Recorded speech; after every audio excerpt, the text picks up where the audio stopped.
Good morning, everyone, and welcome back to another video. Walker Venrick with Sharp Sports Network, bringing you my top 3 plays for this January 10th 10-game NBA slate. This is going to be a really awesome slate. It's a massive slate, to say the least. Obviously, a 10-gamer is always going to be a big one, but we do have quite a few matchups that pique some interest in me and probably all around the industry. So we're going to jump right into this one, though. If you have not already, please do leave a like on this video. We greatly appreciate your support. And if you do have any comments, questions, or concerns for us, please leave them in the comment section below. We're happy to give you all advice when we can, no matter what DFS site or season-long fantasy questions you have.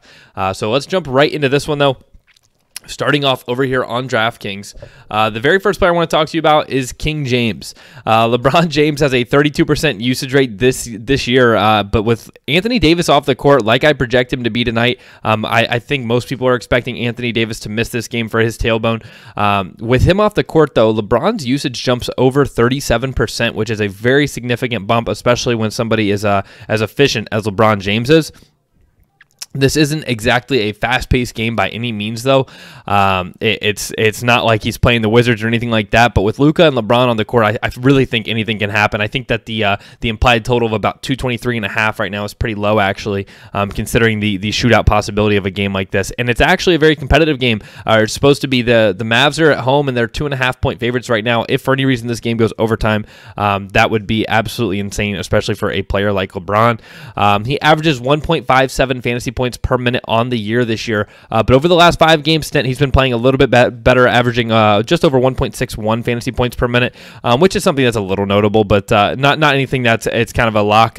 There's not a whole lot to say about the spot or the position, but at the end of the day, we're talking about King James being the only star on a team. When Anthony Davis is out, LeBron James becomes a lock, and I expect Anthony Davis to miss tonight, making LeBron probably the strongest play on the slate, if not one of the top 2 or 3. It's going to be a big night for the King.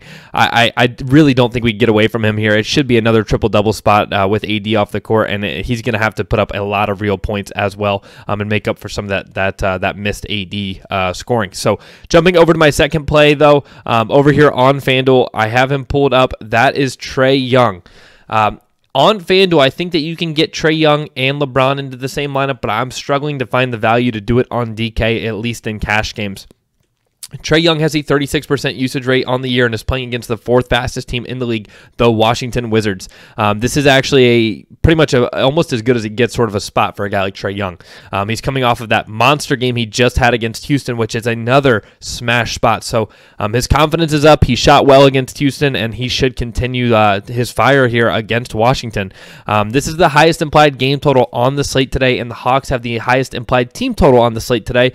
Both of these teams are defensively challenged, to say the least. Every player in this game can essentially be argued as a strong play or a viable play, but Atlanta is a 1-point favorite in this game. This is like 2 of the fastest teams, horrible defensive teams playing against each other in a competitive game. I absolutely love this spot for a lot of players in this game, but Trae Young definitely has my interest piqued. He's really cheap, in my opinion, at 10K over here on FanDuel and 10.4K, I believe, over on DraftKings. He's in a 6 spot to really expose this Wizards team, who allow the 4th most fantasy points per game on average to opposing point guards in the NBA.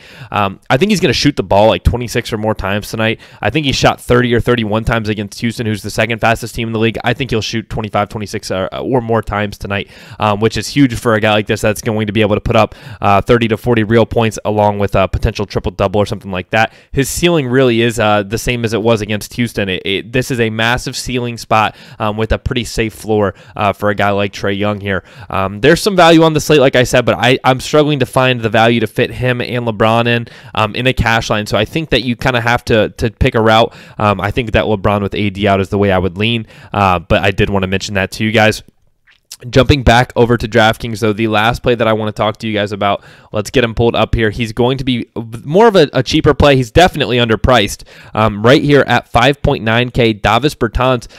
Davis Bertans has an 18% usage rate on the year, and he is finally returning from his absence. He was out for an injury, and he's going to be very key for this Washington team tonight. I'm glad he's finally back in action, to be honest with you. I was really enjoying playing him earlier in the year, and he finally got that big jump up in his price tag. We were playing him here at 5,300. Then everybody was off of him, and like when he was jumping up to 63 and 68 and everything like that. But there were some good spots for him, and he actually crushed some of those price tags. So to see him back at just 5.9K is very intriguing to me, especially on FanDuel where he's 5.1K.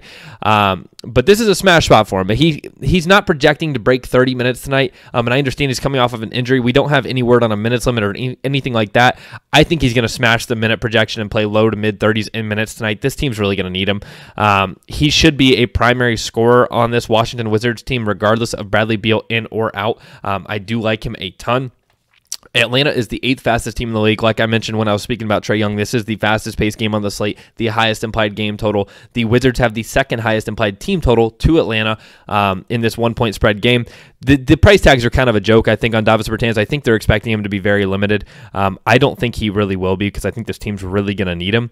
I expect him to connect from downtown at least 3 times in this game tonight. The Atlanta Hawks, I mentioned both teams are defensively challenged when I was talking about Trae Young, but the Atlanta Hawks in particular on the perimeter are absolutely horrendous when it comes to defending the perimeter. So I really like Davis Bertans a ton tonight.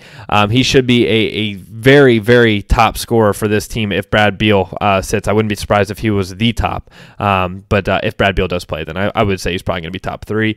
But I love this spot for Davis Bertans, and I will not be missing out on him tonight at this joke of a price tag. So that is all I have for you guys, though. Thank you so much for coming out and watching this video today. I got this one up a little bit earlier. I'm about to go do lunch with my pops, and then I will be back in time to do the public stream over on Twitch. Make sure you come check that out.